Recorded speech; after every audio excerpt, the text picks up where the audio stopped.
In order to play Stardew Valley Multiplayer on PC, for the PC players, you need to start a new farm. Go to Options and then go to Multiplayer to find your invite code or invite friends directly via Steam. And from the main menu, select Co-op and join the game. Enter the invite code or find your friend's farm in the list. For console players like Xbox, PlayStation, or Switch, you need to set up a farm with available cabins. Then go to the co-op and find your friend's farm in the list. Note that it requires a platform-specific online subscription, example Xbox Live Gold, Nintendo Switch Online.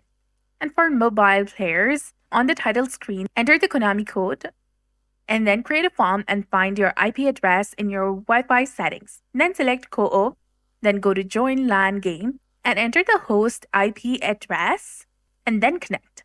Note that this is an experimental feature and it may have bugs. So that's it for this video. I hope you found this helpful. If you did, please like, share, and subscribe. Thanks for watching. We'll see you again in the next one.